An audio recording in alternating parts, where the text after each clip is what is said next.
So I'm going to start out here, Albie, with a Connecticut story that I talked about today that's actually got all the Democrats in the state totally pissed off, including Dick Blumenthal, who was instrumental in, bringing justice to this crime.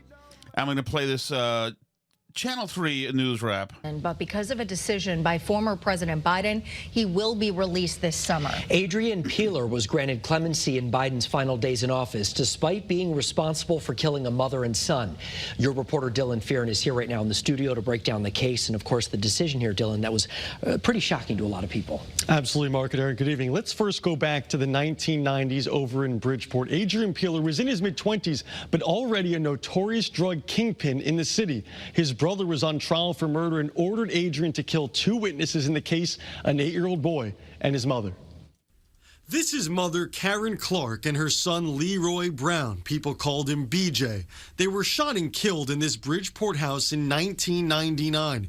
BJ was set to be a key witness in the murder trial of Adrian Peeler's brother Russell. Prosecutors say Russell Peeler persuaded Adrian to execute Karen and BJ.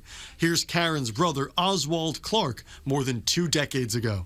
And they're going to feed this guy 3 meals a day in prison for the rest of his life, while Karen and BJ, nobody... He executed first the mother and son in front of the 8-year-old, and then executed the 8-year-old, execution style.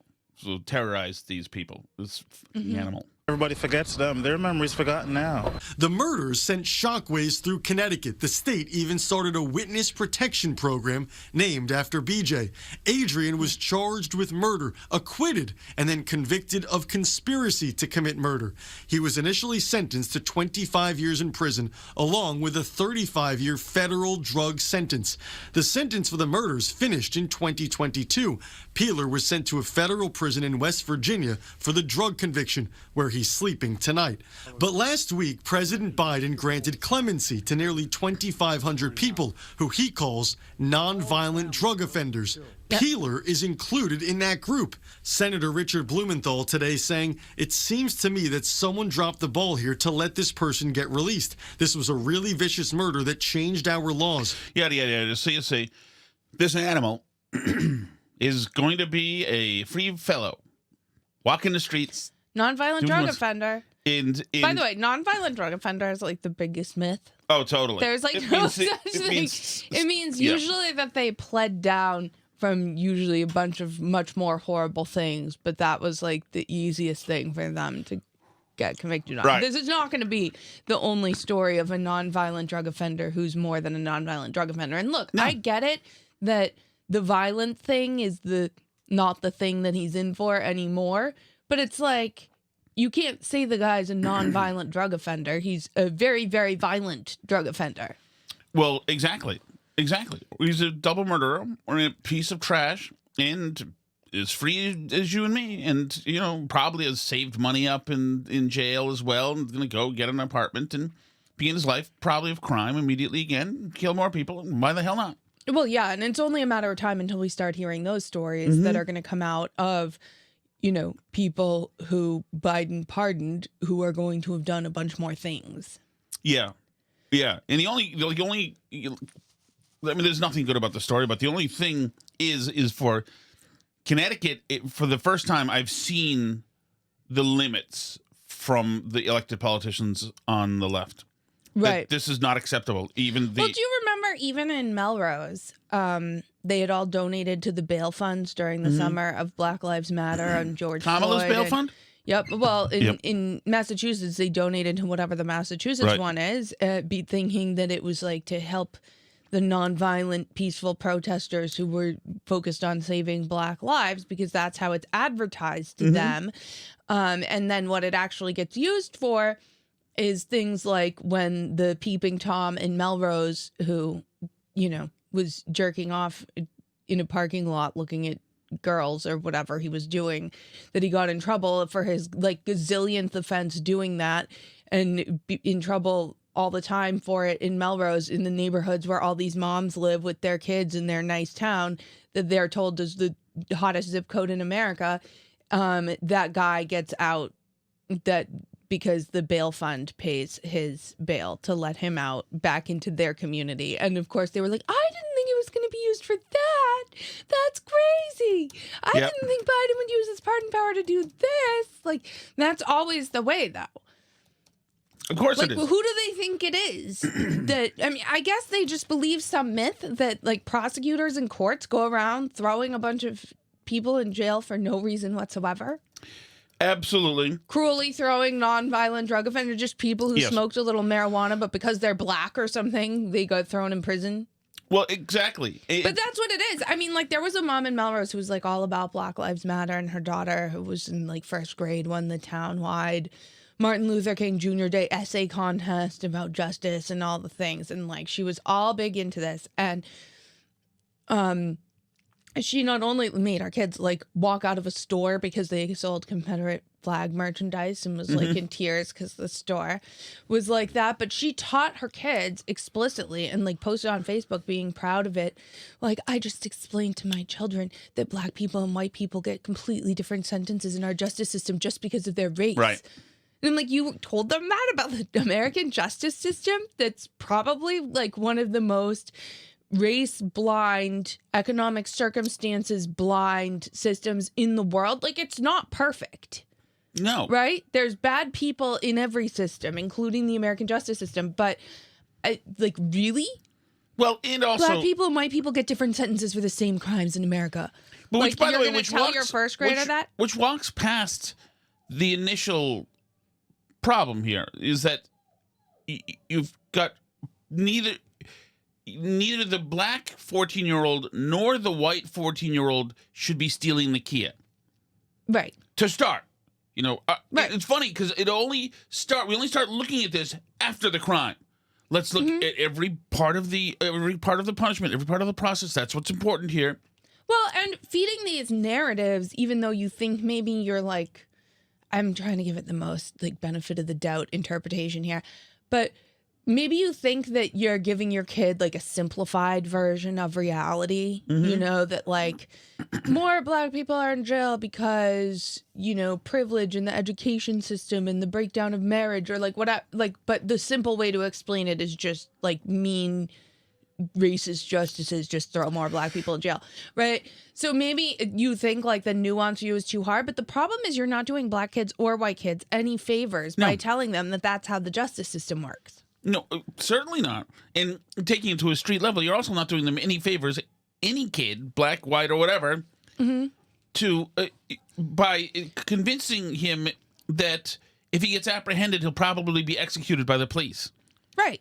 But these liberals have all convinced themselves that the United States has a high incarceration rate because we just willy-nilly throw people in jail for absolutely nothing, and that but we have a higher incarceration rate than other countries because we have a higher rate of criminality than other countries. Yes. Some of that is related to our just general Wild West attitude towards things like guns.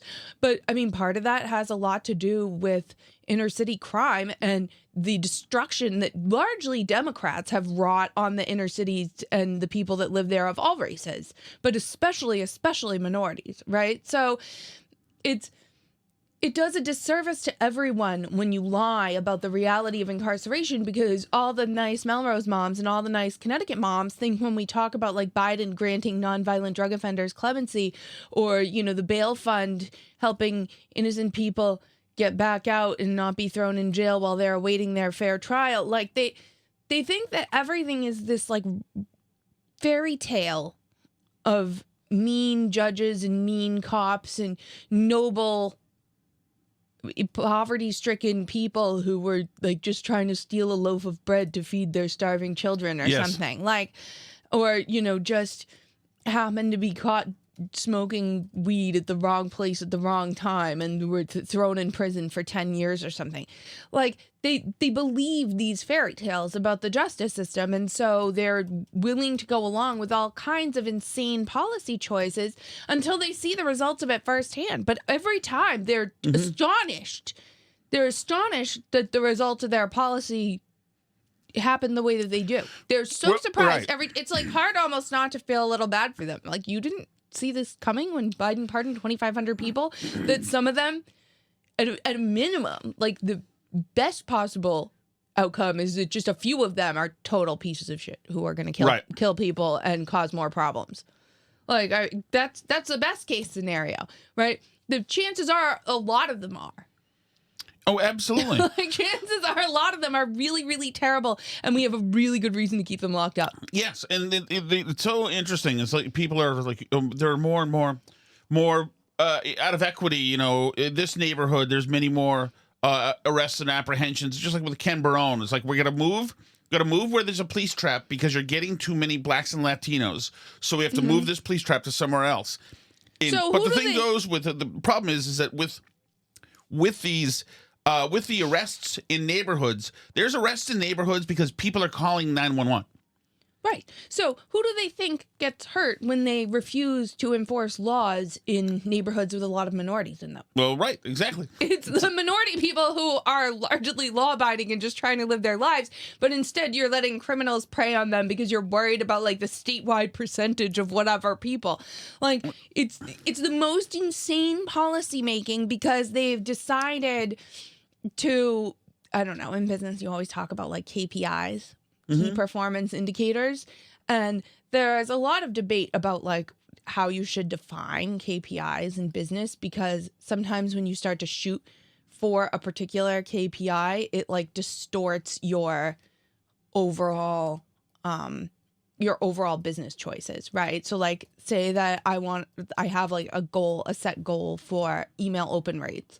Well, I could raise my email open rates by like having a subject line that says like red alert, everything is 75% off. But if that's like not true, right, and like I piss people off, I could have a very high open rate. So, and the same thing happens with liberal policy KPIs. They're like, you know what? The thing that we're going to shoot for is not less crime. It's less black people in jail. Or it's nobody in jail for drug offenses. Right. Or it's whatever. And you can achieve that numerically. And, you know, it might sound good on paper, like the same way it sounds good to say you have a really high email open rate. Yeah. But it can sound good on paper to say that you've like reduced arrests or you've created more equity or all these things. But if the actual policy outcome that people care about, which is not getting run over by a psycho driver or not getting killed by a crazy murderer or being able to like be in your apartment building without it constantly being filled with marijuana smoke or like being killed by accident in a drive-by shooting by a drug dealer, like whatever it is, like if you've caused that to go up, then it doesn't matter what KPI you chose as your target to attack. Like, you've made people's lives worse. Well, yeah, but isn't their KPI simply equity? Isn't that more important than, you know, people being murdered, mother and son being executed? Isn't it? Isn't they've reduced mass incarceration. When you're right. Biden So pardons all those people, they've reduced mass incarceration. So if that's the KPI, what percent of the American population is in prison? Well, success. Like, well, you're right. In this instance here, with talking about this guy who killed the mother and son, okay, the downside, you've got 2 dead minorities. The upside, you've got a newly freed minority. Right. So it's just, you know, it's just details that the 2 dead are, you know, people who are law-abiding, who were failed by government, failed by the system, etc. There's still that upside that you've got somebody now back onto the streets. Of course, he's a monster, a savage animal, and should be incarcerated forever. But no, they don't look at that, which is why it's so dangerous for women and children. Progressives are so dangerous for women and children. It's just amazing. So yeah, for the people on the left, this is progress. Yeah, it's unfortunate. But it's really interesting because it's always... you know what the better progress would have been, of course, would be what? If this guy had killed 2 white people. Oh, yeah. Because then that'd be a win, a huge win for everybody. Then you've got the trifecta, because then you got 2 dead white people. That's good, because they have it coming, obviously. And you got a freed black felon, which is just even better. You've made a gain. Look how happy people were about O.J. Simpson, so... Yeah. That was, I mean, like, that's exactly what you're saying. But it's interesting because all liberal policies affect the people that liberals purport to care about the most. Totally. Right? Like, it's crazy because it's always the weak who are affected first. It's always women and children who are in more need of protection. It's always minorities who are more vulnerable for a host of like historical and, if we can even say, systemic reasons. I would say like especially how cities are run in the United States generally, especially like Lyndon B. Johnson's Great Society, a bunch of reasons, right? But like, there are reasons why certain minorities are more vulnerable to the predations of terrible policies chosen by liberals. So it's always the vulnerable who are hurt most. And it's funny because liberals claim they care about lifting up the downtrodden. And it reminds me a little bit. So somebody raised the point. We didn't talk yesterday about how people dressed for all the inauguration stuff. Right. One of them obviously being Bezos's new wife, girlfriend, we like, yeah. who Mark Zuckerberg was checking out. But also, John Fetterman wore his like gym shorts and his Bill Belichick style hoodie and like was just generally a mess, whatever. And it was interesting because somebody pointed out, and I thought it was such a great observation, that it's like sort of claiming to be the outfit of a working man. Like, oh, I'm so down to earth and regular Joe, and that's why I dress like this. But an actual like poor or underprivileged person could never get away with dressing like that in an event like that.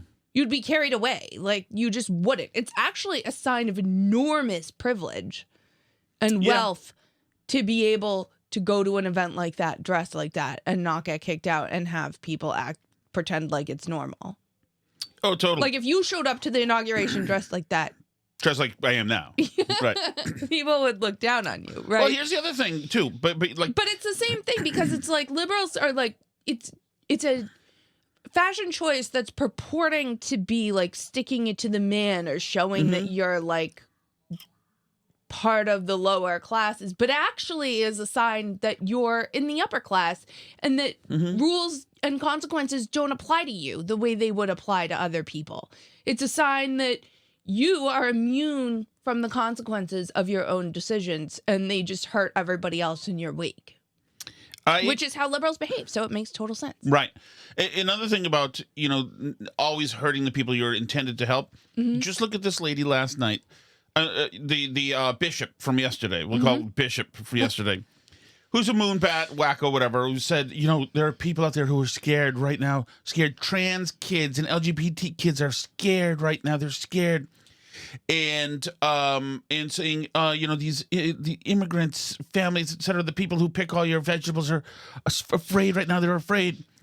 And it's like, you want to look at what's happening with people coming over the border right now, with human trafficking, with hundreds of thousands of kids being missing. That's them doing that. That's that lady doing that. With trans kids, first of all, what kid has any sexuality whatsoever? Why are we talking like this? Like, my 9-year-old is non-bi. Why is your 9-year-old a sexual object? Like, why is this even an option? But also, so because you're going to help, because you've decided that they're not safe, you're going to facilitate human trafficking, all the rapes and forced prostitution, etc., that happens, and the selling of human beings that happens, and you're going to facilitate the butchering of 14-year-old girls because you're looking out for them. It's like these people are the ghouls. It's amazing. It's amazing. It's all that stuff is just amazing. There is this. Did you send me a text that There's this. I'm going to change the subject if that's okay. Okay. Pierre Poilievre. Do you know who he is? Yeah, you know who he is. He had a great confrontation with a reporter, as he always does, of course. Has a great conversation with this reporter. This Canadian reporter, and the Canadian reporter is, they're in Canada. So the trans stuff there is still, you can be thrown in jail. You mess around with pronouns, etc. This guy, Poilievre. Ooh, I like that. This guy is always unflappable. So listen to this series of questions and answers. First day on the job, President Trump signed an executive order, the U.S. government only recognizing two genders, male, female. They're unchangeable. If elected as prime minister, is that something that you're going to kind of walk in line with, or what are your feelings on that executive order? Well, I don't know. Do you have any other genders that you'd like to name? Me personally? Yes. I'm just asking more so if you're in line with what he is saying. Do you agree with what he's saying? Is that something that you would be lockstep with if elected as prime minister?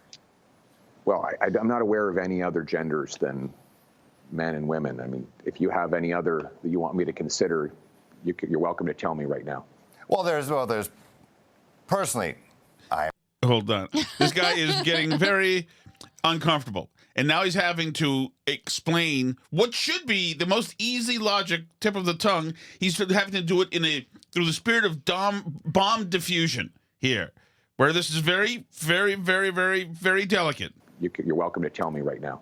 Well, there's personally, I am a man. I am as people say, cis man. There are people. As people say, cis man. There who they say they're Me too. gender I'm a man. neutral. Well, you are a man. Yes, there are people out there who say they're gender neutral. Poilievre is laughing at the moment. They say they're gender neutral. They're a trans person. Is that something that you would recognize here, whereas in the States, at least with their U.S. government, the way they're seeing it, there's only two. There's only two. Can you imagine? I'm only aware of two, but I mean, if you come up with another list, then you're welcome to do that. But I'm aware of two, and as far as I'm concerned, we should have a government that just minds its own damn business and leaves people alone. Here we go. Borrowing from my guy, Alice. I mean, the problem is... Mind your own damn business. The problem is that the LGBTQ, or I guess it's in Canada they call it 2S LGBTQI plus, they can't be satisfied with minding your own business because they need everybody else to recognize their gender. Well, right. But actually, like what Trump did is even stronger than what this reporter is saying, because he said that they're switching the whole federal government to biological sex. And that's based on whether your body is designed to produce large gametes or small gametes. There's no other types of gametes. And the cruelest thing, Alice, that's making people feel unsafe is that it's going to correspond with who you were assigned with at birth. And that's going to go back on birth certificates, on passports, etc. Which is why it's cruel, because then those people are not seen anymore. Right. And apparently this is their point of view, not mine, but apparently they stop existing. Yes. If you don't. Which I'm, by the way, fine with in a way. If you want to acknowledge them. They're like Tinkerbell. They need everybody to clap. I need all and my say, things, I do believe or in else fairies. I don't exist. I do. Like, you have to play along with everything, or else I don't exist. And I'm going to get more brutalist ugly and shave my hair even more and do more nose ringing unless you indulge me. All my things. Jesus. By the way, you see Kamala? As you say, trouble in paradise, right? I didn't see the Kamala stuff. This is from Daily Mail UK, so you know it's good. Exclusive. Inside former VP Kamala Harris marriage turmoil as Doug Emhoff scandals are blamed for losing the presidency. Kamala Harris was all smiles and affection for her beloved second gentleman, Doug Emhoff, in the immediate aftermath of her crushing presidential election defeat. But now that Trump has been sworn into office for sore loser Harris, it's all about the blame game, and her target is flipped to her, quote, dead weight husband. Maybe you shouldn't beat up girlfriends? Is that a possibility? That's not even a dead weight thing. That's just being an a-hole. And by the way, what did she want from him? He's an entertainment lawyer. You know, he acted like your collared bitch for how much do you want? I mean, you wanted a beta, angry, progressive guy, and you got him. With his, speaking of like miserable daughter, like what do you want? This is what you got. This is what you wanted, right? I don't see what the problem is. How's it Dougie's problem? I mean, I don't. Do you think their marriage lasts? I don't know. MF was spotting in an outed near his Brentwood home on Wednesday, still wearing his wedding band despite swirling divorce rumors involving Kamala. I don't know. She plans on to write a book, which could give her finances a multi-million-dollar boost. Can you imagine that? Who would buy that book? Who would run out? I assume like UCLA will buy. Yeah, I mean, her 80,000 own copies. campaign for California governor will buy a bunch and then give them away as prizes. That's the scam. But like, what literal real person would buy such a book? I don't know. It seems hard for me to believe that anybody would. Like, even the really psycho people that I know, it's just that she's such a non-entity as a candidate. I know, and it is kind of awesome in its own way. By the way, all over the place. Now Eric Adams ran to Tucker Carlson to complain that the Democrats are pushing him around. I love it. I'll see it all day. You saw the Philadelphia mayor, Sherelle Parker. The Eagles are in the playoffs, so she started an Eagles chant. Let me hear you all say, E-L-G-L-E-S, Eagles! That spells Elgs, which is fantastic. E-L-G-L-E-S, Eagles! Oh, I'm all for it. I'm absolutely all for it. And I think you got to go, Albie. Oh, I gotta run. All right, Tom's gonna finish up here without me. I gotta go pick up the kids. Charm in the chat says that the marriage absolutely does not last, and that the people that love Meghan Markle love Kamala. I don't know who these people are who love Meghan Markle. I don't understand. Trisha's here in the chat. She was watching as she pumps gas at Cumbies. So, oh, that's great. You can join the chat and talk to the people while I'm gone.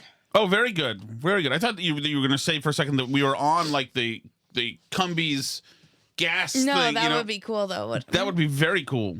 Very cool. Yeah, there is so much just BS happening out there, but I am so relieved at the speed of all of these executive orders, etc., that are happening. There's been some missteps too. That Trump has. They've brought into the administration a couple of people who are like anti-Israel and this and that. But I mean, there's so much. They're moving so fast. I think it'll be rectified at the end. I am absolutely okay. Absolutely okay. I'm enjoying this. I'm enjoying the even the slight bit of the fact that this bishop lady is a thing now, and she's famous and the thing, and she's like the resistance member that they need right now. Expect a lot more of those, because they're going to need a lot more of those to be coping, because it's not a good time to be them. It's not a good time to be them, and we like that it's not a good time to be them, because they don't deserve to feel comfort. They were terrible for 4 years, for really 12 years when you think of the Obama administration. They were absolutely terrible, and these people, yeah, you're right. I agree with him. Bishop just looks like the character Kate McKinnon played in SNL who got abducted by aliens. I don't remember that. I've been out of SNL. If only he was eating an apple. I know, yeah, to the Poilievre thing. I know. I know. Yeah, Charm says, ugh, I heard Tom on a call. All you can eat. Oh, you're tattling about me. Now I can see it. Tom, I heard Tom on All You Can Eat saying he left you to freeze at a train. Glad you're reporting back safe. Yeah, I didn't try to do that, but I had to bring my daughter into school, and I had to pick one to freeze, and Albie picked the short straw. Unfortunately, that is life. Let me see what else I have on my little list over here. Channel 7 News in Boston. Cab driver unknowingly acts as getaway driver for Somerville bank robber. Who knew you can still rob banks? I assume they just passed a note. I used to live in I used to work in a bank, I told you guys before, in the mid-90s. And that was like 90% of the bank robbers were also just note passing. And all it was the bank, somebody saying, give me all the money or else I've got a gun. And the bank policy was that, yeah, you'd have to give them all the money. Even if it was just a note. You couldn't say, yeah, I don't care if you have a note. That was the deal there. Police responded after an alleged robbery at East Cambridge Savings Bank in Somerville. Dennis Ferrante, a cab driver, is still processing his front row seat in the incident. Ferrante says the alleged robber got into his car and told him, my wife is going to kill me. Ferrante says he had no idea he was in the middle of the alleged robbery until police pulled his cab over and arrested the suspect in the back seat.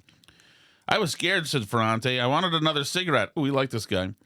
John Pontus, a witness inside the bank, recounted his experience. He said, give me the money, that was it. Police recovered a pile of evidence, including a backpack with wads of stolen cash from the bank. Never saw him before. If I knew, I would have been petrified.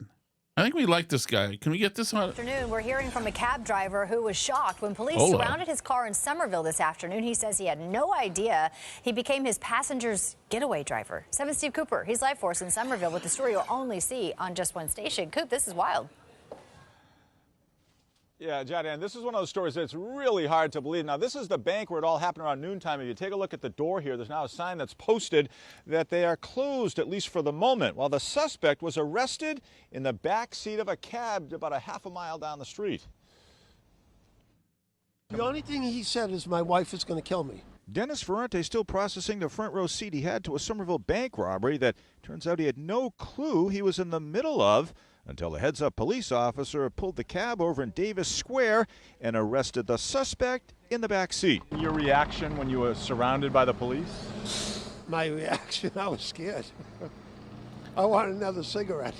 I like Dennis Ferrante. Sorry that had to happen to you. That's too bad. That's too bad. Let's see. Every school, okay. People love that Meghan Markle love Meghan Markle. Every school in public library splash. Every school in public library. What? How come I'm not seeing the rest of this? Every school in public library. Okay, here we go. Let's do the chat, shall we? I'm not trying to shortchange you. How far are we into this here? I just don't have my Albie with me. We'll riff in the chat, right? Let's go. Today's one of these days where we've been driving all over the world. Alice went into Boston today, which means she and I got up really early and then had to get the kids ready and had to take Sally, as you know, to the thing. And then I had Peter Rabbit, just me and him for a bit, and then I had to do my show, and then the kids came home, and then one kid three kids have to go to a play practice, and then one guy is downstairs right now. He's watching Peter Rabbit, and then Alice has to go out right now and grab the rest of the kids. There's all sorts of stuff going on. It's just a chaotic thing. Tom, Alice, thank you for the very kind words. My pleasure. On last night's podcast. We had a blast at the watch party. Great to meet all the folks. Yes. I think everybody had a great time, and we should do it again. Maybe a live podcast. Yeah. Anyway, you were spot on about Julie. She is a can-do alpha chick. Mm-hmm. She makes things happen. She sees things through. She's unbelievable. It's amazing. That's why I married her. However, I do add a little bit something to the relationship. She married me for the eye candy. There's no question about that. Well, it goes without saying. This comes from Kevin, the bartender / manager at Crystal Community. Yes. He'd like to know, if somebody knows this answer, please pass it on. He was wondering who made or where did the apple pie cookies come from? Apparently he had a taste and he's really into them. So he asked me to find out who, what, where. I am pretty sure those came from Steve Shaw, the guy from Travis Matthew, who has a Travis Matthew. He auctioned off Travis Matthew clothes. I'm pretty sure those were from Steve. I thought he said that. It's possible they're from Paul in the car, but it could be Steve Shaw. I think he said he was going to. I think it might be in the chat, Phil. He said the only hint he has, he thinks there was some guy, so it's a male, was setting up the cookie display. Yep. That this fella drank Coke, no booze. Okay. And that he seemed to be speaking to Janet a lot. So maybe somebody can fill in the missing pieces there. Very interesting. Lastly, and I apologize, I'm already over a minute. My podcasting viewership is complete. I have finally met Steve from Merrimack. Here we go. That's it. Thanks, guys. 1:43. Steve from Merrimack. I still have your goods. Let me know if you want me to repurpose them or save them for you. Yes, you also said Steve from Gloucester. Plus, our guy BMN got lots of celebrities from from our universe there last night.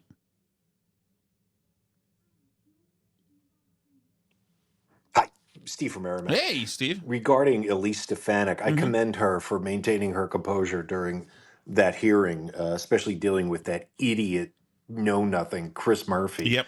And, it was especially obnoxious when he goes, well, oh, yes, thank you for your defense of Elon Musk. Well, here's what a few Americans have to say about that Nazi salute. And they cite Evan Kilgore and Andrew Torba, as you said, Tom, the Proud Boys, something called the White Nationalist Group, Yeah. White Lives Matter, etc.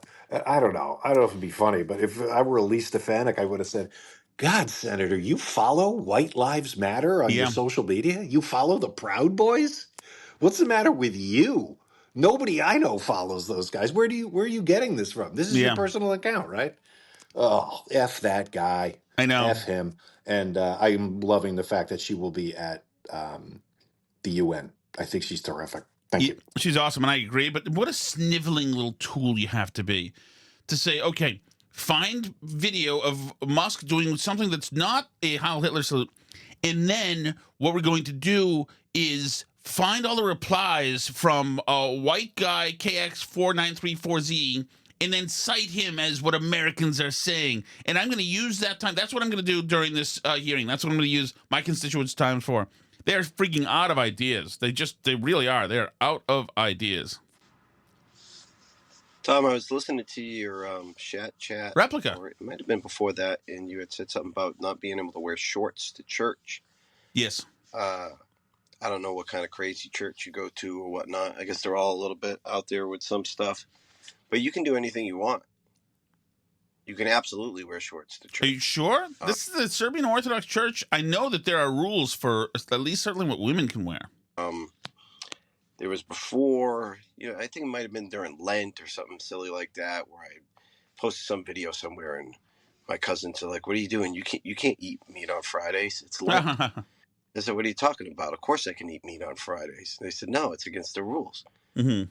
I said, well, also there's a rule that says all you got to do is go to confession and you are absolved of all your sins. Here we go. So you can literally do whatever the hell you want, go to the confession, and you're got a clean slate.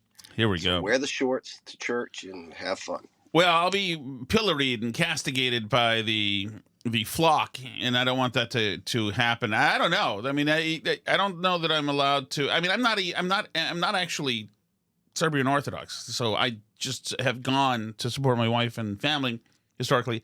But what there is there is a festival of sorts happening after the service, and I could drop into there, I think, dressed slovenly, and that's fine. I'll keep my streak up.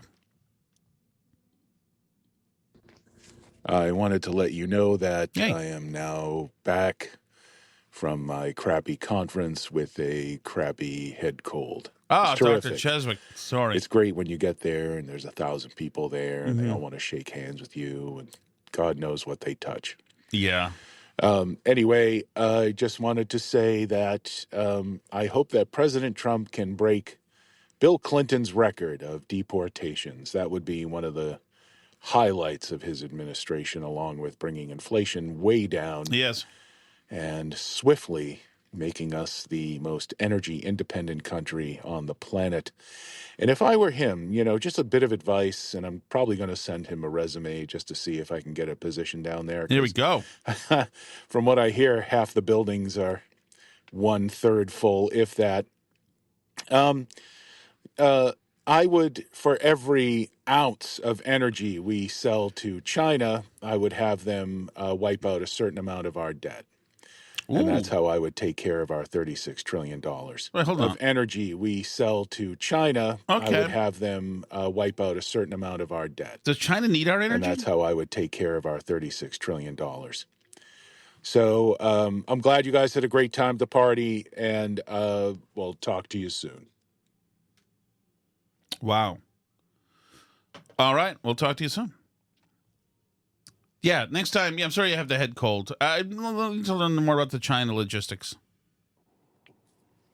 Hi, Steve from Merrimack. Hey, Steve. Regarding that Congressman Robert Garcia that you played sound cuts of on Jim Acosta's show. Yep. By the way, there were 2 people on that show at that time, which is probably 2 more than were watching it. Mm-hmm. So thank you for sharing the audio with us. But, this guy's talking about how Elon's doing a Nazi salute. Yes. You talk to anybody. Talk to historians who've come out and said that this was a Nazi salute, this terrible display. Can you imagine the historians taking time out to comment on this? And by the way, Representative Garcia, which historians are you referring to? Right. Can you give us a couple of names? I'd love to do some research I know. on these people. It's all fake. It's also, the thing is, and Kirk was right there with them today saying, yeah, it was absolutely a Nazi salute. Absolutely, of course it was. So no, it wasn't. Look at the way his arm's going. He's not doing the right thing. It's not the... And also, he wouldn't do a Nazi... Friggin' God, nobody thinks this stuff through. All bullshit. And, the funniest thing was, I don't think it was the Babylon Bee. I thought it was another satirical thing that I follow. But it showed actual footage of AOC at a rally holding a microphone in her left hand and emphatically raising and lowering her right arm. Mm-hmm. I think it was for that. I think it was footage from that rally for the guy that Jamal Bowman, the guy that pulled the fire alarm. Yes. But anyway, it's such hypocrisy, and they have footage of everybody doing it. Obama, absolutely. Clinton, Hillary Clinton, you name it. Ay. I know. Yeah, it's such. The thing is that, like, if you're a news director and they say, okay, let's talk about panel ideas today, and somebody says the Hitler salute, you would say, if you had any self-respect, you'd say, no, we're not doing that. It's not a freaking Hitler salute, unless, of course, you're so emotionally torn and so emotionally convulsing that you need to find some relief by convincing yourself, yes, it was a Hitler salute. You see, now my bias is confirmed. Trump and Musk and all those people are Hitler, which is what we're dealing with right now. It's just that once again, it's up to us for the second term. It's up to us once again to deal with the psychosis and emotional fallout of the left. People who just call us Nazis all the time. So we have to now coddle them. Freaking ridiculous. All right, guys, we got another show tomorrow. I look forward to. Thank you so much, everybody. Looking forward to. There was a new food show today, an all-you-can-eat show. And I'll try to get 2 of those done a week. And Alice and I will get a little more stable with all this stuff. Once again, we'll see you tomorrow. More stuff is going to happen, obviously. And thank you, as always. Thank you. You guys are the best. See you. C'est la vie.